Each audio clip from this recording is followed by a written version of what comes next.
Top quality और consistent performance के लिए सिर्फ सिल्वर पंप्स। टॉप क्वालिटी और कंसिस्टेंट परफॉर्मेंस के लिए सिर्फ सिल्वर पंप्स, नाम याद रखना।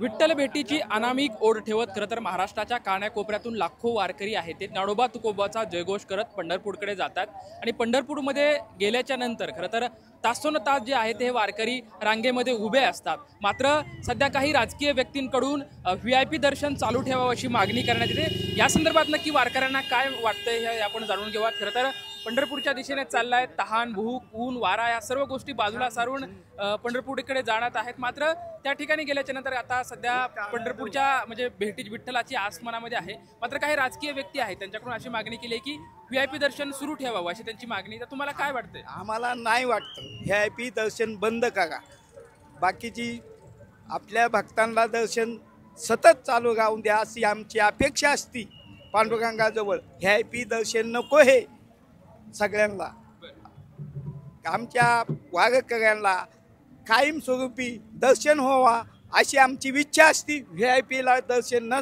बंद करून रेग्युलर चालू असावा अशी आमची इच्छा आहे पांडुरंगातर्फे। तर जे हिंगोलीचे मधले कळमनुरचे आमदार संतोष बांगर आहेत त्यांनी मंदिर समितीवरती दबाव आणला आणि त्यांचं असं म्हणणं आहे की VIP दर्शन चालू ठेवावा, माझ्या कार्यकर्त्यांना दर्शन, परंतु एवढा वारकरी समाज त्या ठिकाणी जमतोय मात्र त्यांच्यावरती अन्याय होते, तासून तास हे रांगेमध्ये उभे असतात। बांगर साहेबांची असं प्रतिक्रिया मी काही बघितली नाही मीडियासमोर, पण मी एवढंच सांगू इच्छितो की पंढरपूर देवस्थानला की वारीतील सर्व वारकरी असतील, कारण वारीच्या काळामध्ये तरी VIP दर्शन बंद असावं, कारण जे सामान्य वारकरी जातात परभणी, जालना, नांदेड, उस्मानाबाद एवढ्या लांबून महाराष्ट्रातून सर्वजण येतात, बाहेरच्या देशातून येतात, राज्यातून येतात, यांचं म्हणजे 12-12 तास 20-20 तास लागतात दर्शनाला त्यांना, पण ते VIP असल्यामुळं की लवकर काही जातात आणि त्याच्यामुळं दर्शन होत नाही काही वारकऱ्यांचं, त्याच्यामुळं VIP दर्शन बंद झालं पाहिजे ही ठीक आहे। या ठिकाणी माऊली आहेत। माऊली, खरं तर VIP दर्शनाची मागणी होती, काय तुमची प्रतिक्रिया? ते मान्य नाही आम्हा वारकऱ्यांना, कारण आम्ही 24 तास भजन घेते गात बसतो आणि हे जे दर्शन होते ना हे वशिल्याचं ते दर्शन आम्हाला बिलकुल मान्य नाही आहे। आम्हा वारकऱ्यांना सगळ्यांना सांप्रदायिक महाराष्ट्रातून येणाऱ्यांना हे दर्शन घडलं पाहिजे एवढीच आमची माऊलीचरणी अपेक्षा आहे। धन्यवाद। खरं तर आता जे आमदार आहेत त्यांनी या मंदिर समितीवरती पत्र देऊन दबाव आणला की VIP दर्शन चालू ठेवा, ते दबाव काही उपयोगीचा नाही, जो दबाव वारकऱ्यांना मान्य नाही आहे, अजिबात बिलकुल मान्य नाही। वारकऱ्यांची खूप अपेक्षा आहे की असं दर्शन घडावा हीच पांडुरंगाचरणी प्रार्थना। खरं तर माऊली मृदुंग हातामध्ये घेत खरं तर विठ्ठुनामाचा जयघोष करत चाललाय, त्याच्या दर्शनाची हे डोळे आसुसलेले आहेत तुमचे, मात्र त्या ठिकाणी गेल्याच्या नंतर 20-20 तास रांगेमध्ये उभं राहावं लागतंय आणि VIP आले की डायरेक्ट त्यांना दर्शन भेटतंय, तर काय ह्याच्याबद्दल काय बोलाल? बरं, माऊली विठ्ठुनामाचा जयघोष करत चाललेला आहेत, परंतु आता सध्या VIP कडून डायरेक्ट VIP दर्शन मिळण्याची मागणी होती, वारकरी म्हणून तुम्हाला काय वाटतंय?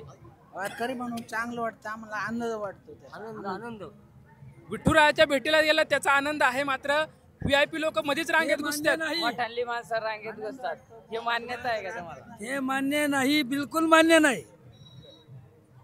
हे जे आहे हे महाराष्ट्रातून कानाकोपऱ्यातून आलेत ना, हे दर्शन आहे असेच राहावा ही वारकऱ्यांची, सगळ्या महाराष्ट्रातल्या वारकऱ्यांची, पूर्ण नांदेड, परभणी जिल्हा, पुणे, मावळ, मुळशी सगळ्यांची अपेक्षा आहे की असं दर्शन घडावं।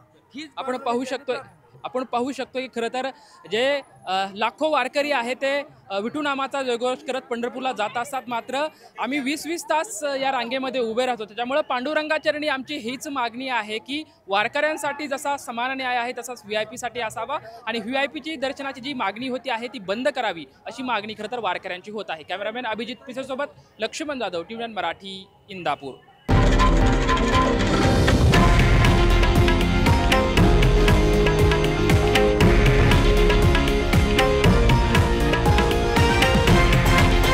हे आहे देशातील नंबर 1 न्यूज नेटवर्क आणि आपण पाहत आहात TV9 मराठी, एकमेव।